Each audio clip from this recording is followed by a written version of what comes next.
When we think about the tool or the multi-tool industry, it is a fairly conservative industry when you think that 120 years ago or so, this was a multi-tool that people carried. It definitely looks different than today, but only 40 years ago, the Leatherman PST came out.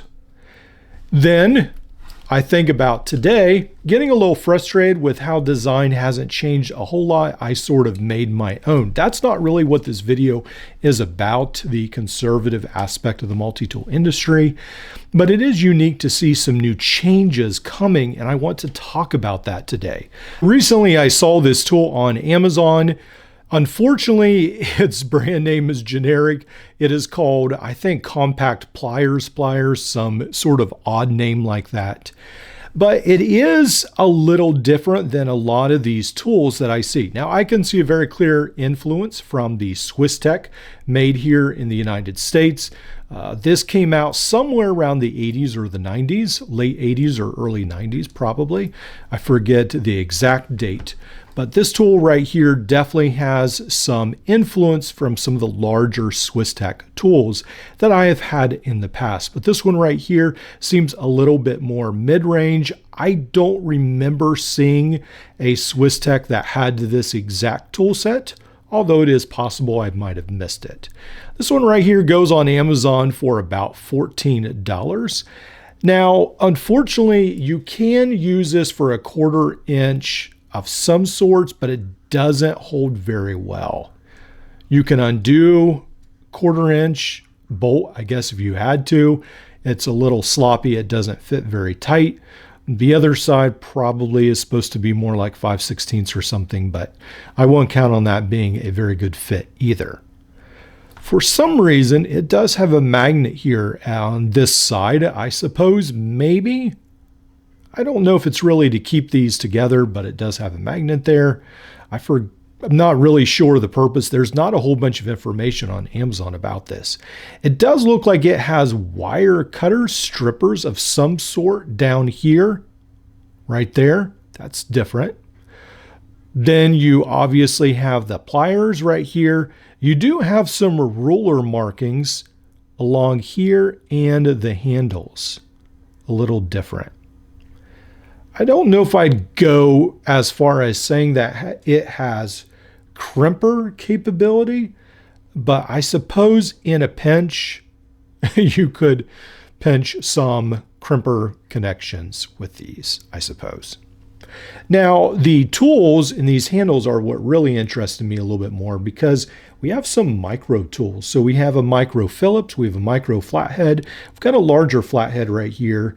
Then in this side, we have a little bit larger Phillips, then we have a very large Phillips on this side. On this side, we have more of some hex tools and Allen right there. We do have a smaller like Allen head right there. We have this hex tool. Then we have a SIM card ejector, also a very small knife. Again, a very different tool set. Maybe I missed it, but I do not remember an exact copy like this of a Swiss Tech before. Now with this right here, supposedly you can go ahead, put the keychain like so, and then it can't open enough for it to fall out. And so this can be on your keychain. Interesting tool. For some reason, some time ago, I bought this tool on AliExpress for around $4. This is a very, very different tool, but a very similar tool to a lot of others in the same way. I've never seen one in this exact configuration. We've got a knife with, it's supposed to lock. I guess it does to some extent. It's not a great knife. Nothing about this is great, really. It does have this clip. We've got a Phillips screwdriver. We've got a flat screwdriver. We've got a bottle cap lifter. We've got a random round hole. Not sure what that's for. Maybe to put on a lanyard, but that would be an odd place for it. We do have this wrench, which you can unloosen and just take it out if it gets too heavy. I don't know, it's just an odd tool all around. You have to tighten this down. I haven't used this at work. I don't think it'd be that useful. I picked it up and then after I got it, I was sort of disappointed with it. Again, I'm not sure why I bought it, but it does show some different design. Again, I think we see overseas a lot of people trying to cobble a bunch of ideas together. Sometimes it works out very well in some of the wave clones and surge clones, especially the Multiper tool that I reviewed just, yes, I think the review came out a couple days ago, but this one right here is not such a good design. So this one I think I would have to pass. Now, this last tool right here is probably a bit of a surprise, but just hold on because I think it makes sense to the multi-tool industry. This right here is actually a saltwater fishing pair of pliers. This is unique to me. I just actually tore it apart. I think it was only about $14 from Amazon. What happens is you actually have two screws that come in from each side. And then when you ruin the tool, almost strip the screw, you find this spring inside, which I find interesting. That's basically a larger design of the next tool, scissors, that I tore apart recently. But the cool thing about it is that right here, you have screws that I wish you could take apart. I tried. I think they put so much thread lock on these, or Loctite rather, on these that I cannot get them out at the moment. I'm just stripping them out.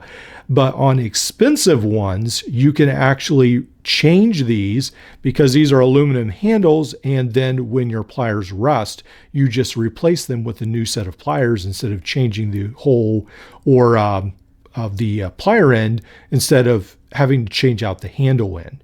I think that's a fascinating design where you can actually change out the pliers. You know, again, imagine if a Leatherman broke and all you had to do was just go ahead and get a new set, screw it in, and you'd be good to go. I think that's a pretty cool idea. Also, what if you could have different set of plier heads where some were cutters, some were wire strippers, some were blunt nose, all kinds of different things, and you could change them out. You would probably want an easier design system than this, but I think it is fascinating to look at how plier design has evolved. And maybe multi-tool industry needs to evolve as well, a little bit quicker, a little bit more innovation. Let me know what you think. What designs do you think multi-tools need to have on them that you haven't seen yet?